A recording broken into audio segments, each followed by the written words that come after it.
Should superheroes have white eyes in live action? Well, it works in animation, like in the Lego Batman movie and Into the Spider-Verse. It's great and it allows the characters to be more expressive. And I'd say it works because animation is a very natural extension of comics. You know, if you have a 2D drawing, you just add a bunch more drawings and then you put them all together. Whether 2D or 3D, it works because it's all dealing in abstraction. It's meant to evoke reality, but it's not trying to mimic it, so there's wiggle room for creativity there. But in live action, white eyes make a character less expressive. Like Robert Pattinson's performance in The Batman is very eye heavy, but if his eyes were white, it would just obscure his performance and just make the movie worse. And at the extreme end where characters' faces are completely covered, it's crazy. For example, Andrew Garfield in the Amazing Spider-Man movies, his face is dead, but his arms are super animated to make up for that fact. But in characters like Spider-Man with full masks, it doesn't even work to take away the white eyes, because if the entire rest of your face is covered and the eyes are only visible, it's super creepy. Like if you've seen Deadpool in like his prototype suit, it's like, whoa, what the heck? Now, of course, characters' white eyes don't have to be frozen still. Tom Holland's Spider-Man has lens-like eyes that can expand and contract, and that really helps make his Spider-Man and his performance more alive and vibrant in a non-intrusive and sort of grounded way. But of course, it's still limited in how expressive it can be. It can't mimic every single facial muscle. It sort of emulates eyelids, but that's kind of it. And it can't really manage distorting the eyes like animation can. However, there are superhero movies that have been willing to sort of distort reality to give the character's facial movement. The Deadpool movies has his facial muscles actually pushed through the mask, and he can kind of get away with that because he's a goofier and more self-aware character, so he can sort of do whatever he likes. And actually recently in the Deadpool and Wolverine movie, Wolverine got his own mask with white eyes. And frankly, I don't think it worked. It just made Wolverine seem a bit more alien and distant. Part of what I think makes it especially weird is that there's layers to the mask. He has sort of a cloth part underneath, but then he has a plastic part on top, but they both move to his facial expressions. So it's just sort of stretching the believability there. It's like, sure, I can believe it can move through one layer of cloth like Deadpool, but a layer of cloth plus plastic on top, it's like, what? What? And it's not even the fact that it's like a hard plastic on top. It's just the fact that there's multiple materials that are layered and that aren't even the same thing. Like if it was plastic and plastic maybe, or cloth and cloth, it might be a bit more believable, but it's too much. I mean, I love Ocean Master's mask in Aquaman. I think that works great, and that's made out of metal. But I think the consistency is what matters. It's the fact that it's one material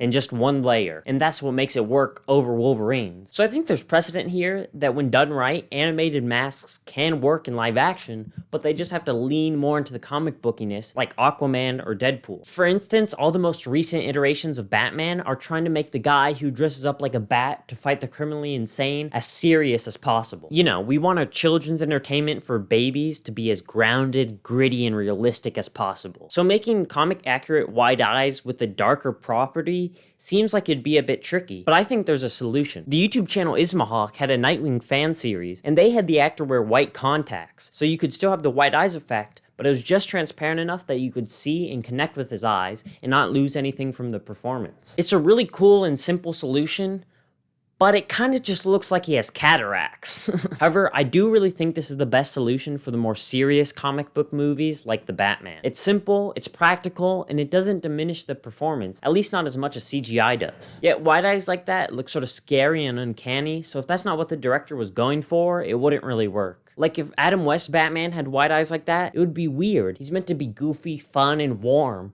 not scary. And on second thought, any wide-eyed mask with half the face covered sorta looks creepy. And that's not just my opinion. In the Return of Barry Allen story arc, the Reverse Flash actually mentions that he thinks having exposed eyes actually builds trust. And obviously that implies that wide eyes hinder it. And the idea of heroic characters having wide-eyed masks actually predates the idea of superheroes. It actually started with a newspaper character, the Phantom. The Phantom's creator, Lee Falk, actually thought of the idea because he thought Roman and Greek statues and busts with their sort of white vacant eyes with no details or pupils actually looked otherworldly to him. He obviously chose to use them because he thought it looked sort of uncanny. So there's a clear consensus here that white eyes is off-putting even in comic art. So thinking back, the reason that Ocean Master's mask works is because he's a villain, and so you sort of want to be alienated from him. We're not meant to relate to the guy, we're meant to go, ugh, he's scary, beat him, Aquaman. Moreover, Deadpool's mask works because he's not actually connected with anyone. He's constantly joking and insecure about himself, so he never really lets lets anyone in. And it's sort of balanced out by the fact that he has a full mask and that he can talk directly to the audience, so we can connect with him in a way that we can't with other characters. And Spider-Man doesn't even really have his eyes white. He has lenses, so it doesn't really look creepy because it's like, oh, we're not even seeing his eyes. He's just wearing like sunglasses on top. So ultimately, having white eyes in live action and the method they use to bring it to life is really a case-by-case basis thing. If a project is a bit more campy or they're trying to make a character frightening, I think white eyes are a really great choice. What really matters is what best communicates the ideas that the story is trying to convey.